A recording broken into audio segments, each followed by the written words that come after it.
"What do you mean we lost the wedding party booking?" Everett Nolan's voice cut through the boardroom like a blade. The director of operations shifted uneasily. "They said the kitchen was too slow the last time they visited. Complaints about service, too. Nothing major, but—" Everett leaned back in his chair, jaw tight. He'd bought the boutique hotel chain 8 years ago when it only had 4 locations. Now there were 19 across the country, each known for their high-end service and polished dining experiences. But lately, complaints had started trickling in.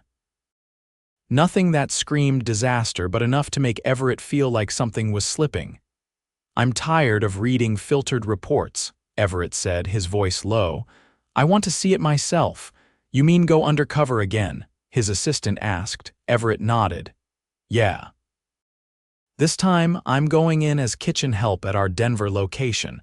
It's one of our older properties. It used to get great reviews, but now it's quiet. Too quiet." He spent the next 2 weeks preparing. Hair dyed a dusty brown, beard trimmed short, glasses added, and a slight change in posture gave him a different presence. He went by Illy Nash, a former line cook trying to get back into work after a few years off taking care of family. The hotel had recently posted a help wanted ad for kitchen assistants. Perfect timing, since Everett had never personally met most of the kitchen staff, especially at this location. They didn't recognize him. That was the whole point. The Denver hotel was just one of the many he owned, and his face didn't hang on a wall anywhere. On his first day, the moment he stepped through the back entrance and into the kitchen, he felt the tension. The air was thick with heat and nerves. Pots clanged, waitstaff darted in and out, and at the center of it all stood Chef Darren. "Who the hell diced these shallots like this?" Darren barked, holding up a small bowl like it insulted him. "Is this a joke? We're not running a food truck." A younger guy near the prep station flinched. I thought I was doing it right. I used the guide. You don't talk back," Darren cut him off. "Fix it. And next time, try using your damn eyes." Everett watched from the edge of the room, jaw tight. No one said a word. They just kept chopping, stirring, moving like shadows. The energy felt off, like everyone was trying not to be noticed. "New guy," Darren barked, turning to Everett. "You, Illy?" "Yeah," Everett said, stepping forward. "Great, you're on prep. Cut these carrots, uniform slices." "Don't screw it up." Everett nodded, grabbing a cutting board and getting to work. A woman next to him leaned over and whispered, "Don't try to be perfect, just don't be noticed."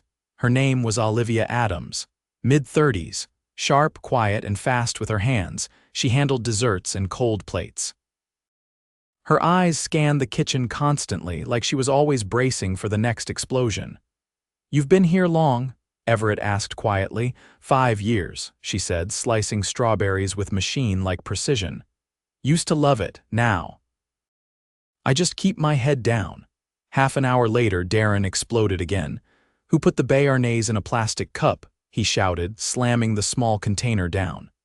"This needs ceramic, ceramic. How many times do I have to say that?" Another young helper barely out of high school froze. "I thought the ceramic ramekins were in the dishwasher." "Then wash one. Are you a child?" The boy muttered an apology and went to the sink, clearly humiliated. Everett's hands clenched hard around his knife. It wasn't about the food, it was control.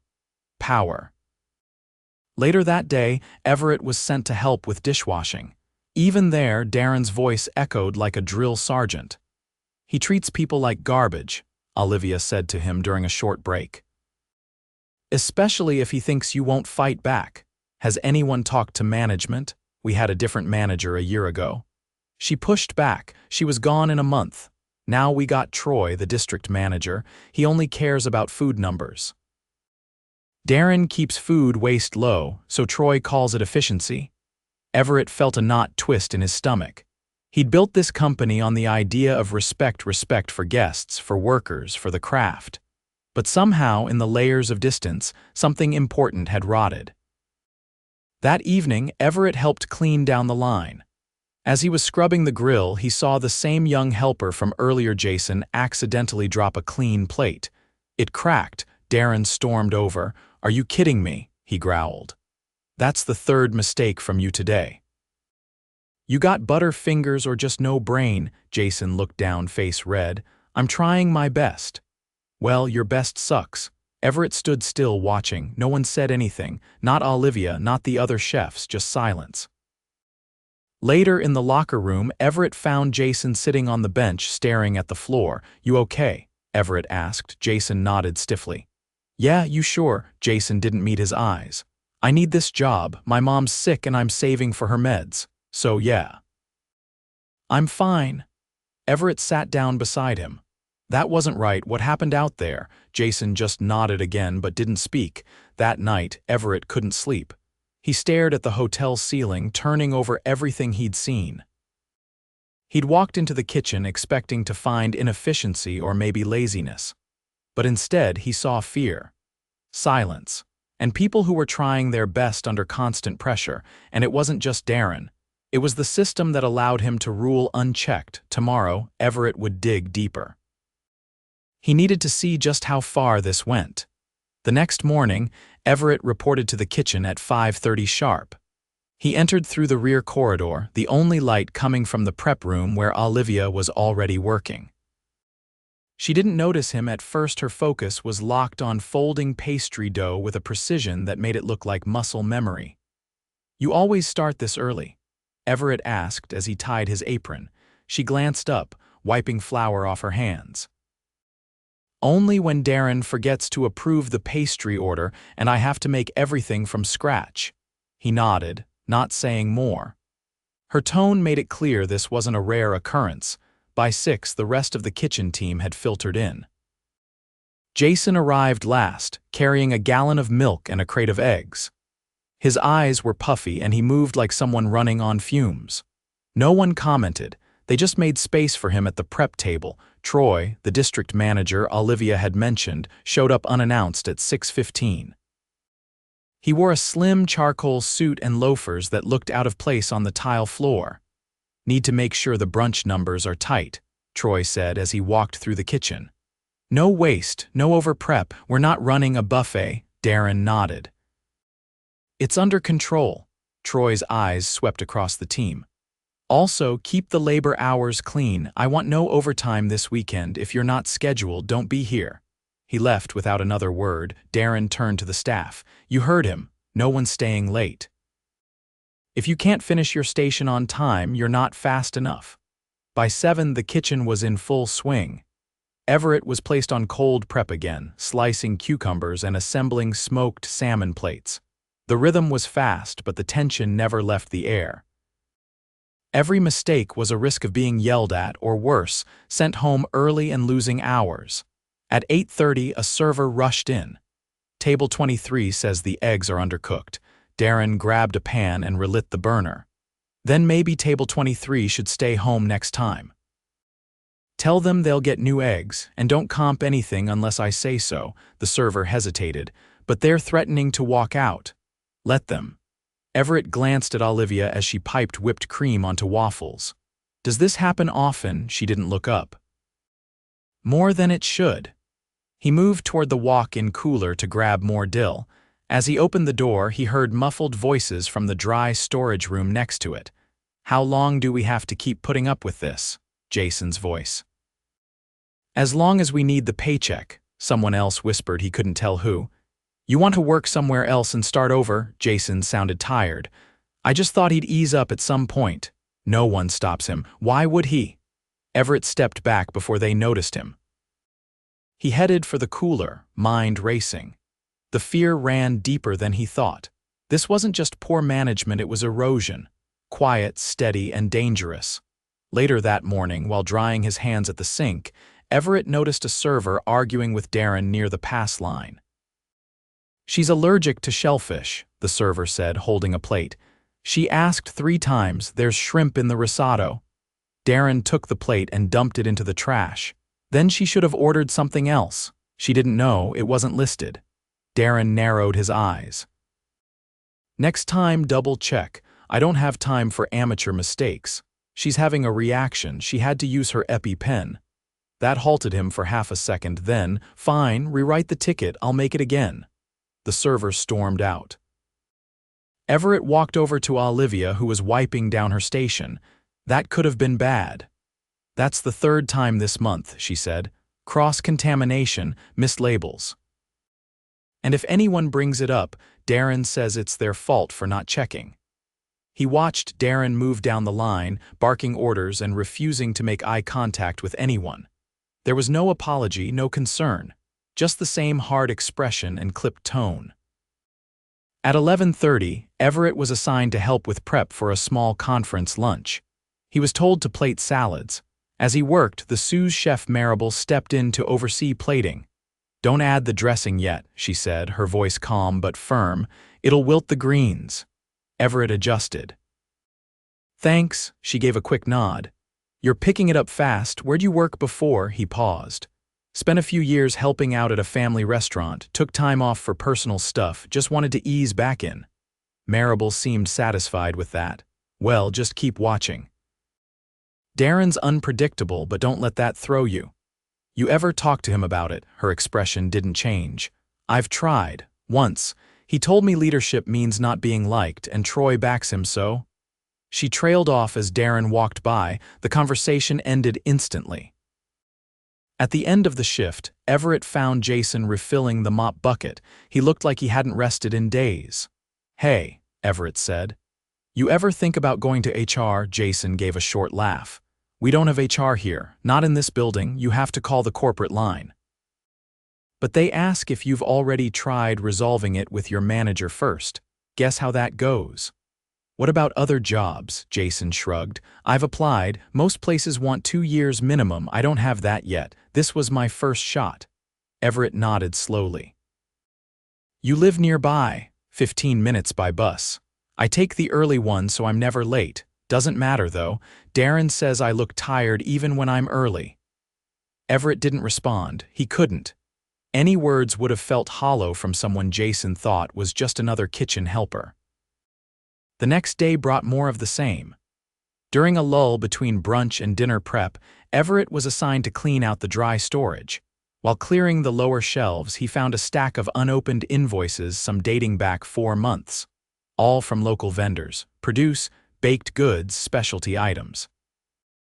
He took a closer look. Several had handwritten notes on them: "Too expensive, not approved, use what we have, hold off." All marked by Darren. Everett tucked the papers into his apron. Back on the line, Olivia was trying to frost a cake but kept checking her phone. "Everything okay?" Everett asked. "My niece's birthday," she said. "I told her I'd drop off cupcakes after work, but I'm still on the schedule for cleanup." Everett looked over at Darren, who was poring over the inventory sheet. "You asked to leave early," he said. "If I want hours next week, I'll stay." Everett hesitated, then picked up a towel and moved toward the sink. "I'll handle cleanup. Go, she'll remember if you show up. She won't remember the frosting." Olivia blinked, surprised. "You sure? Go." She hesitated only a second before untying her apron and slipping out the side door with a quiet "thank you." Darren didn't notice. That night, Everett sat in the small room he'd rented under his alias, papers spread out across the bed, invoices, scheduling sheets. Notes he jotted down, none of it was illegal. But taken together, it painted a picture of a kitchen that had drifted far from what he'd built. He remembered what Troy had said. No overtime, no waste. Just numbers. He remembered Olivia's face when she left early, like she'd been handed something rare and delicate. Hope. He remembered Jason's quiet voice in the locker room and the way even Marable had gone silent when Darren approached. What haunted him most wasn't the shouting or even the mistakes. It was the silence. The way everyone had learned to live with it. He laid back, eyes on the ceiling. Tomorrow he'd stay through dinner service. He needed to see how deep the damage went, and then it would be time to act. Dinner service began with the sharp scent of garlic hitting hot oil and the low hum of tension threading through the kitchen. Everett had been reassigned to the sauté station to assist Marable, the sous chef, after one of the more experienced cooks called out sick with no backup. No one was surprised. The schedule had been running thin for weeks. Marable handed Everett a pair of tongs. "We're covering 2 positions tonight. Just follow my lead." He nodded and fell into rhythm beside her. The orders started slow but ramped up within the hour. Soon, the printer spat out tickets faster than they could tear them. Steak medium rare, halibut with lemon beurre blanc, vegan pasta table after table, the pressure mounted. From the corner of his eye, Everett saw Darren at the expo line, plating with his usual intensity. But there was something else tonight. He was drinking a canned energy drink and pacing more than usual, snapping at servers for walking too slowly or placing garnishes unevenly. His agitation wasn't sharp, it was erratic. A runner dropped a spoon near the pass and Darren flinched hard before snapping. "You trying to kill the mood in here?" The runner apologized and bent to pick it up, but Darren stepped in first and kicked the spoon across the floor. "Clean that. And then go tell your floor manager I want a word." Now, Everett looked to Marable, who didn't blink. She just flipped a fillet and said, "Don't let him get in your head. Stay clean, stay fast." Everett plated a risotto and moved to grab a garnish when Darren shouted across the kitchen, "Illy, that's not your station." "Hands off unless you're asked." Everett froze. Marable didn't look over. "I asked him to," she said flatly, continuing her work. Darren didn't respond, but Everett could feel his eyes on him for the next 20 minutes. By 8, the line was running at full tilt. Olivia had returned from her pastry prep and was assembling desserts quietly. Jason was on dish duty, sweating through his undershirt as he tried to keep up with the flow of pans and trays. A server brought back a burger, untouched. "She said it's too pink," the server said apologetically. Darren took the plate without a word, walked to the grill and slammed it down in front of Jason. "Why does this look like hospital meat? Where's the color? Where's the sear?" Jason looked up, startled. "I didn't cook that, I'm not even on." "Don't talk," Darren snapped. "Just fix it. Grill it for 2 minutes, then send it back." Everett stepped in before Jason could move. "He's not on the line, I'm standing right here, I'll take care of it." Darren stepped forward, eyes narrowing. "You don't decide who does what in my kitchen. And you don't pin your mistakes on someone who hasn't touched a skillet all night," Everett said, meeting his gaze calmly. The kitchen went still. Even the sizzling pan seemed to quiet. Darren's voice dropped. "You think you know how to run a kitchen, Ellie?" Everett didn't answer. He just reached for the burger and returned to the grill. Marable kept her eyes on the plate she was dressing, but her voice was even. "Table 27 is still waiting on 3 entrees." The silence broke. The kitchen snapped back to life, but the tension didn't fade. It shifted heavier now, like the whole room was waiting for something. At 9:15, a server named Candace came to the pass with a complaint from a family seated in the back. They said the chicken's dry. "They want to speak to a manager." Darren laughed, but it was sharp, humorless. "Of course they do." He walked out of the kitchen, wiping his hands on a towel. A minute passed, then 3, then 10. Still no sign of him. Marable narrowed her eyes at the clock. "We've got 4 entrees stalled." "I'm calling Troy." She stepped into the office, shutting the door behind her. Everett turned to Olivia. "How long does he usually disappear?" "Depends," she said. "Last week he left during service and didn't come back until cleanup. Said he had vendor calls." Jason passed by, hauling out a bin of plates. "He's probably just hiding. Happens more when the ticket count gets high."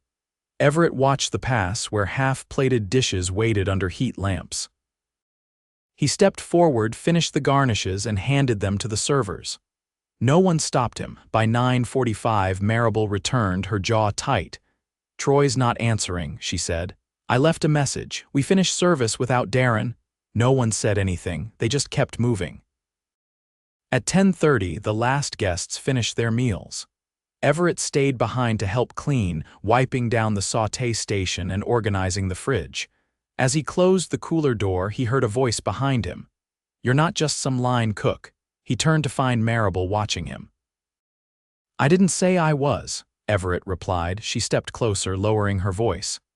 "You don't flinch when he yells. You don't freeze when it gets heavy. You back people up without hesitation. That's not how new hires move." Everett met her gaze. "You're right." She waited. "I'm Everett Nolan," he said quietly. "Owner of the company." Marable blinked just once, then she nodded slowly. Well, that explains a lot. Where's Darren now? He left through the back, didn't say a word. Did he know who I was? I doubt it. He doesn't pay attention unless he thinks someone's a threat. Everett nodded. I need everyone here tomorrow morning, staff meeting, full kitchen team, no exceptions. I'll make sure they're here, she said. What happens next? Accountability. The next morning, the kitchen team gathered in the dining room. Chairs were shifted from their usual positions and no one touched the complimentary coffee. Darren was nowhere to be seen. Everett stood at the front, no apron, no disguise. I'm not Ali Nash, he said. My name is Everett Nolan. I own this company. A ripple went through the room. I came here because something wasn't right. I heard the numbers, but I stopped trusting numbers. I needed to see what was happening myself. He paused, letting the silence settle.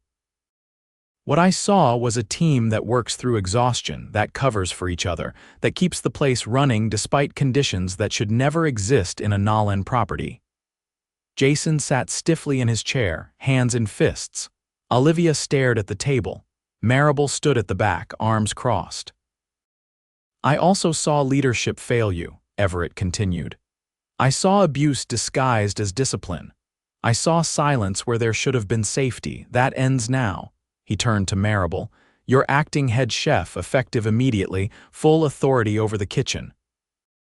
We'll begin interviewing for a permanent replacement next week. If you're interested, you'll be first in line. Marable nodded once. Troy, Everett said, scanning the room, is not here. He's been removed from this district. We'll be reviewing his oversight across all locations. He looked back at the staff. As for Darren, he won't be returning. His behavior wasn't just unacceptable, it was in direct violation of our core values. We have zero tolerance for bullying, intimidation, or negligence in guest safety. Finally, Olivia raised her head. What about hours, staffing? We can't keep doing this with 4 people. You won't, Everett said. We're hiring immediately. Starting today, you'll have the support you need. And we're restructuring schedules to make sure no one hits overtime without compensation. No more threats. No more silence. Jason looked up, eyes uncertain. And if things go back, they won't, Everett said. But if they ever start to, you'll have direct access to me. My contact will be posted in the staff room. You'll never be left unheard again.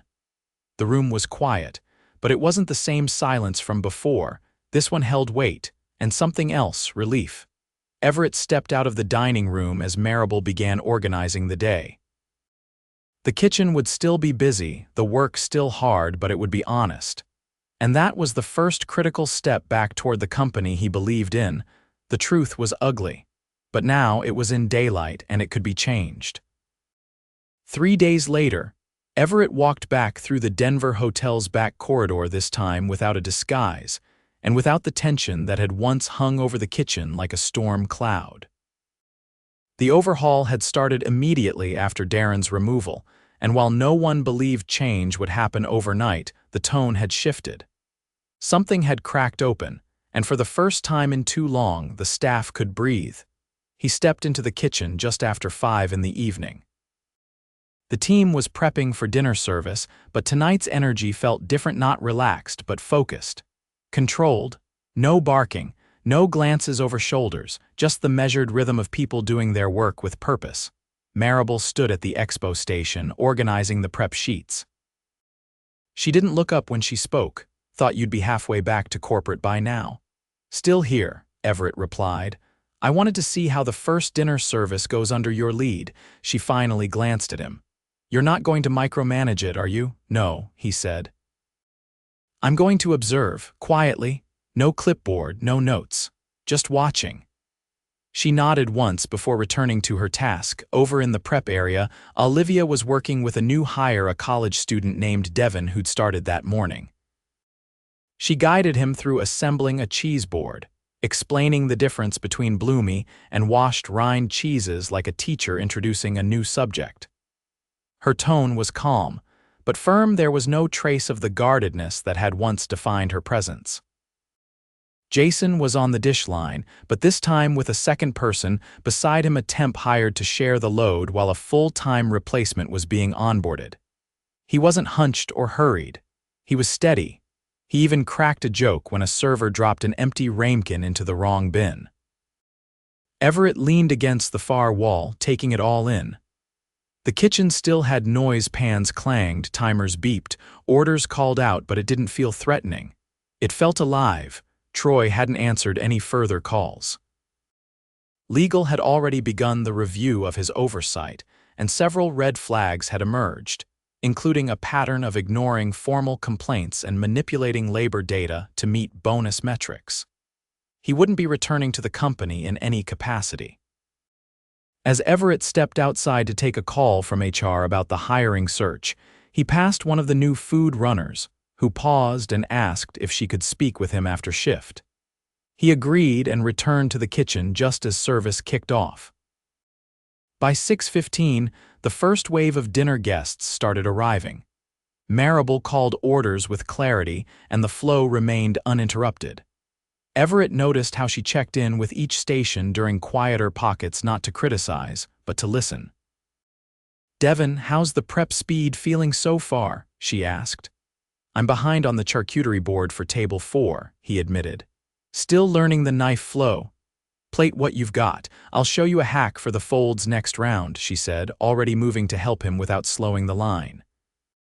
At the sauté station, a pan flared up unexpectedly, and the younger cook on that line froze.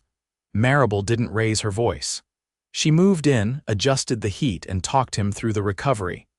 "Don't jerk the pan, glide it. You don't need to impress anyone. Just stay consistent."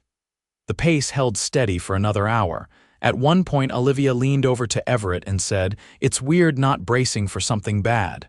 "Good weird or bad weird?" he asked. She thought for a moment. "Like when your ears adjust to quiet after a long flight." By 8, Everett stepped outside again to meet with the food runner Zoe. She was barely 20, still wearing her apron, and looked nervous. "I didn't want to say this in front of the others," she began, "but I just wanted to tell you." "Thank you," he waited. "I worked here last year before I dropped out of school. I was here when Darren was still running the line. I didn't come back because of what happened in the kitchen.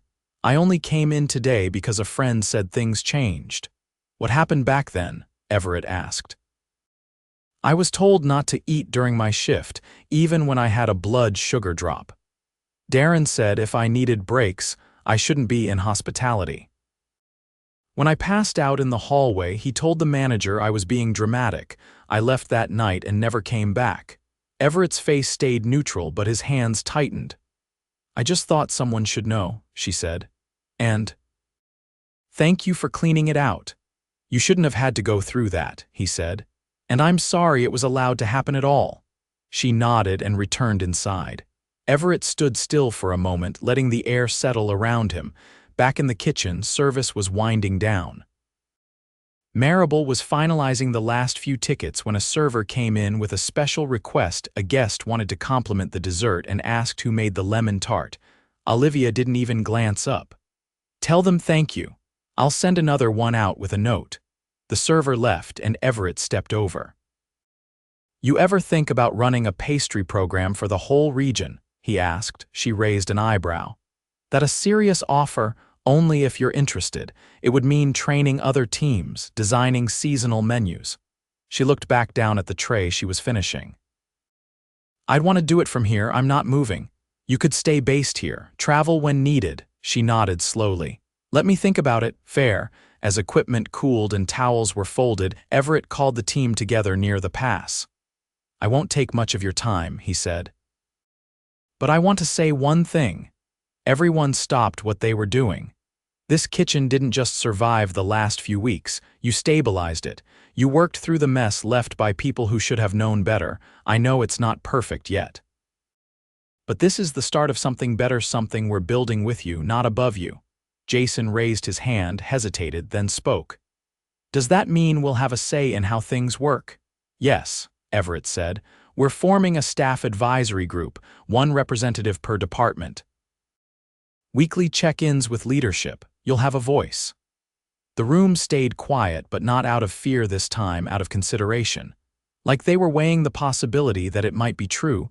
Later, as Everett headed out for the night, he passed Marable locking up the dry storage. "You did good work tonight," he said, "still a long road." "I know, but you've got traction now, that's more than we had 2 weeks ago." She gave a slight nod. "You going back to corporate?" "For now, but I'll be back, not just here, every location. Undercover, no more disguises." "But I'll be walking in the back door." She let out a short breath. "Good, just don't expect us to roll out carpet." "I wouldn't trust you if you did." He stepped out into the night, the kitchen lights behind him glowing steady through the windows. It wasn't over. There were still hires to make, policies to overhaul, and trust to rebuild. But this time, the foundation was real, and it was built by the people who'd been holding it up all along.